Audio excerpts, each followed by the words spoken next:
I think it's important to understand and just understand that there is this time in which people need in order to transition into an activity. You can actually have a transition in and out of a activity when it's a higher level activity. If it's a basic motor skill, then it's not as important, because you've already developed and made this little machine in your mind to handle that activity, right? You've learned it, you've done it, it's repetitious. Like driving, it doesn't take much brain power to do that after a certain period of time. In the beginning, it's kind of stressful. And then after a certain period of time, then it's like you don't even have to really think. You are thinking about it, but it doesn't take much energy to do it, So like almost everything is like that, except for creativity. Creativity is the outlier here. Creativity is you're doing something new, right? So it takes a level of attention and focus, and you're going on to the frontier, right? So you want to pay attention when you're on the frontier, right? You don't want to get complacent. So it takes a lot of energy for your mind and to handle creativity. So you want to have, and happens anyway, right? It's you just have to understand it, that you want to have this transition time between all the worries of the day, all the anxiety, all the little seeds of nonsense people put in your mind and what you're exposed to. And, there's a lot of things that people nowadays with the internet, they're exposed to all these very disturbing things that just kind of like wedges itself in your mind. And you're like, man, that it creates anxiety and your mind just kind of churns on a lot of negativity. And, so you want to try to avoid that, right? I talk a lot about guarding your autonomy for that reason. You want to make sure that you are going the direction that you want to go in and not what other people are trying to nudge you into. So once you have a direction, you want to make sure that you're productive and you're actually going to accomplish moving forward in that direction, right? So the transition time allows you to, you're going to do it anyway, right? It's just understanding it. You're going to transition into an activity. So let's say but the problem is you stumble in the beginning if you don't properly transition. Like if you don't understand it and you don't take the steps to properly transition, the first time you do something, you're going to start stumbling. And then which is going to create anxiety, which is potentially stop your forward motion. And then it's hard to get restarted once you stop. It's like until you do that transition. So there is a Buddhist monastery, at least one that I know of, that has these prayer wheels. They're like big cylinders, basically. They could be small, they could be big, but they're big. They're cylinders, and there's a monastery, and it has this path around the monastery, all the way around the grounds of the monastery, and it has at least 1,000. There's tons of these quote wheels, but they're cylinders, right? And you, as you walk the path, you're spinning these different size wheels. They're painted different colors. They have different patterns on them, and as you're walking, you're spinning those wheels, and what it does is, as you're walking the path and spinning the wheels, you're leaving behind, what you came from, and you're going towards the monastery, which is transitioning you to that monastery. It's like a transition exercise, or I don't really like the term ritual, but it's like a routine. It's a thing that you do, right? It's an activity. It's it could be anything, right? And so that's an example. It could be anything, but like in my case, there's times in which I listen to a song that I enjoy listening to, but I listen to it over and over and over again until I can't hear it anymore. And then like literally just it's in the background and I can't hear it anymore. And it creates this little encapsulated place for my mind to think. And now, of course, it's usually when I'm driving or something where I'm not getting any kind of distractions, and I can actually think on a higher level or a deeper level on what I'm thinking about, whatever it is happens to be that I'm focused on. So yeah, that's kind of like another example of a transition time in which, it puts you in a state of mind or a state of activity state that you can explore creativity, right? And another just kind of like, this isn't really a creative thing, but if you're going to the gym and you're exercising, usually people say you got to do a warm-up, right? You exercise, you get your body prepared for the exercise. And the warm-up, what it does is it gets your heart pumping, it gets the circulation of your blood through your system, it expands your lungs, which that's probably the most important thing. Expand your lungs out, and then gets oxygen, in and start flowing into your blood, and then it, hydrates your muscles and stuff like that. Then when you actually exercise, you'll be really prepared. You're not going to be like potentially hurting yourself, or just makes it so much easier. If you've ever experienced this, it is a real phenomenon where, you do like a run or something like that, run a mile or two, and, try to get your breathing heavy and all that stuff. And then you exercise, it's like, wow, you're so much better at it. You're so much more prepared. And so your workout is much, much better. It's amazing. You think you're like, oh, I'm out of breath. I can't exercise now. No, you're actually better if you get yourself out of breath before you exercise, and then you catch your breath and then exercise. You'll be like way better at it, right? It's pretty amazing. But yeah, the transition, just understanding that your mind needs transition time. You're in your body, but mostly, if you're going into those creative, unknown areas, then you can't be half-assed, right? You can't have half your mind thinking about some problem or some negative thing that somebody talked about or you're exposed to online, and then half of your mind's thinking about that, and then you're also trying to be creative, or you're trying to do something at a higher level, your mind at a higher level. It's just not going to be as productive than if you are excluding all that stuff, using that time to narrow your focus and clear your mind of the other stuff, and then focus on the new thing. However you do it, and it's very, very specific to an individual. Exercise is one, listening to music, doing an activity like spinning the wheels at the monastery,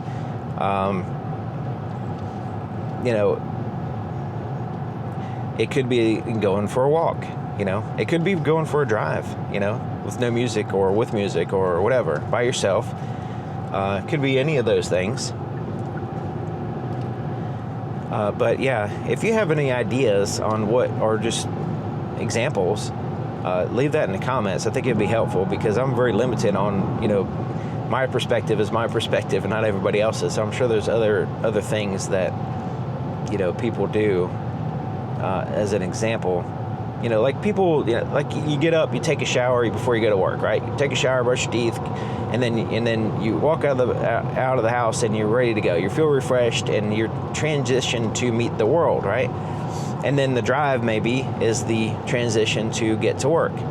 And so if you use that time to get aligned, instead of just kind of resisting it, like it's real easy to like, I don't want to go to work, or I don't want to go to school, or I don't want to do what I'm about to do. And if you have that mindset, then it's just going to blunt your forward motion. It's going to make things harder for you when you actually go to do what you need to do. So using that time period to basically make things easier for you when you get there, because you have your own autonomy. So you choose your forward motion, you choose the direction in which you're going. And I know there's constraints and limitations to that, but to the degree that you possibly can, you want to have autonomy. You don't want to be like a NPC or whatever, NPC meme. You want to be an autonomous person going forward in the direction that you want to go. And then that way, Now it's not linear, right?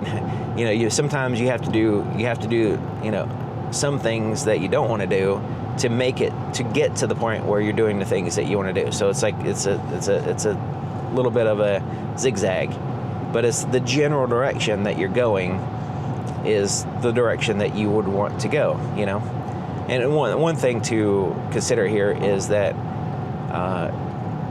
it's kind of like a side topic, but you don't want to compete in a hierarchy that you wouldn't want to be at the top of. So that's a way of kind of like looking at where you're at and where the top of the look at the top of the hierarchy of what it is, and then do I want to be at the top of that? And that's like, and I've experienced this. It's like even if I was at the top of this hierarchy, I wouldn't really want to be there.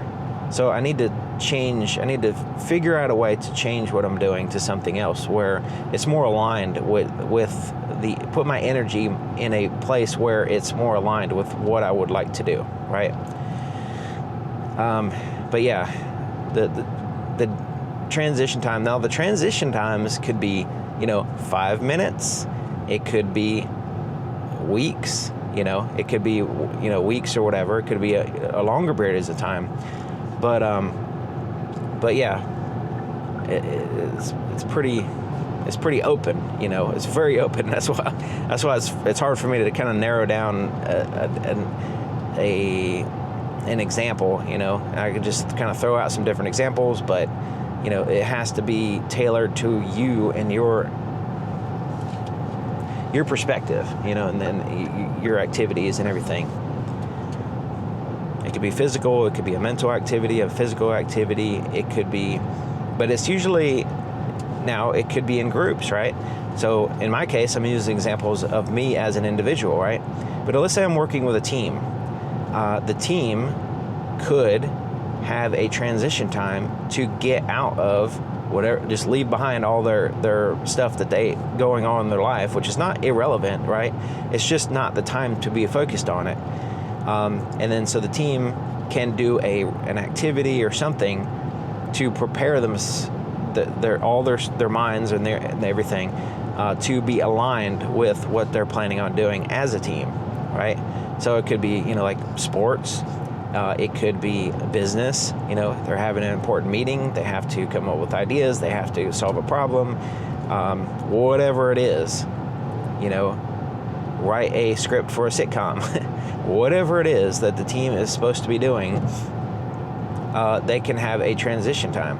So as an employer, somebody who's hiring these people, allow time for them to transition from their normal lives, to this creative place, and maybe actually transition out of that creative place. Because what happens is, let's say you're a creative mind person, and you're focused on something at a high level, and you really get in the zone, right? Whether you're individual or a team.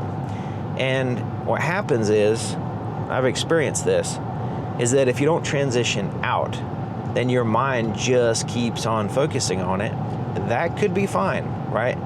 But if you keep on grinding your mind on that particular thing, especially if you're trying to solve a problem and you're not really going in the right direction or something, and you have to have this reset. You have to have a reset. Sometimes you have to rewrite the script to the song. You can't all the variations in playing the song doesn't solve the problem. It has to be rewritten or whatever. Sometimes you have to reset, right? So you have to, if you transition out of that mindset and then you go back to your normal life, and then you once again transition back into that mindset, back into the creative thing. It's like a reset, right?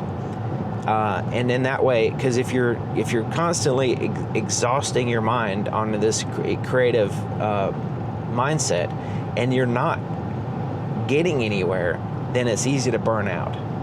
That's where the burnout can come into play, because it's like you've just crashed and burned your brain, your creative mind. There's so much energy has to go into creative endeavors that it's just exhausting, right?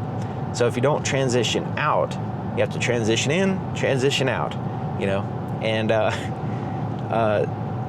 now, if you are on a roll, you know, you are actually gaining ground, then there's times in which you want to just stay in the zone until you get the accomplishment that you want to accomplish, you know. Let your subconscious mind, you know, think about it all the way until you know, you go to sleep, and let your subconscious mind, you know, think about it more, and you wake up and, you know, bingo, you know, you've gotten so much ground. You have these ideas now that is just such a high level that's amazing. But if you're not really going anywhere and you're just kind of thinking about it and you're rolling around and you're brainstorming and you're not really coming up with any kind of like grand achievements or whatever, then hey, transition out, reset basically, and then transition back in the next day, or, you know, over the weekend or whatever. Have some family time or something, and then when you transition back in, then it's kind of reset. You think about it slightly different. You're not holding on to that. You're not anchored to the original perspective. You might actually get a different perspective that actually moves you forward and dislodges that hold up, you know. So yeah, the importance of transitioning in and out of creative activities is it's just not really talked about that much. And so yeah, the whole to me the whole prayer wheel thing around the Buddhist monastery, that was just like genius, you know. When I fully understood what that was, I'm sure it has other meanings in the religion Buddhism or whatever, but that's to me, it was the transition time into that world and potentially out of that world, you know. But yeah. So yeah, if there's any kind of like ideas you have or examples that you can leave in the comments, that'll help with this, because like I said, my perspective is very limited. You know, I have my mind is, since I'm older, right, my mind is more narrow on my life and my situations and all that stuff. So I'm a pretty open person, right? I'm pretty open to a lot of different, you know, perspectives and everything. But, you know, in order for me to go forward, I have to have a narrow path. You know, I have to have a somewhat of a straight gate in this, you know, to use some Bible examples, which is extremely important. You know, the gate has to be straight for you to go fast, right? You got to go fast and in the right direction, and you get through the gate because it's straight. It's not crooked, you know. If it's crooked path, then you're like, there's so much symbolism in that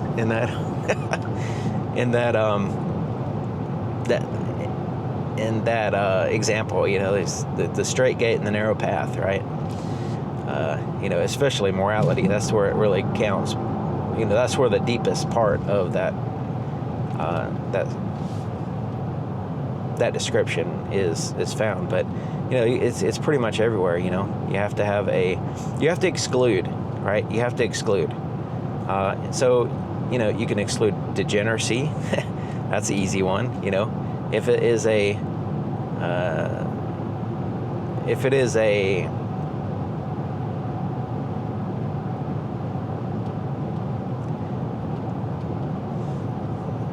if it's an activity or an action or a mindset or something like that is potentially problematic for you or other people, right? Or it's just not positive, you know. It's just not positive. I'm not even going to use any examples, because, you know, to me, there's a lot of things that people do that are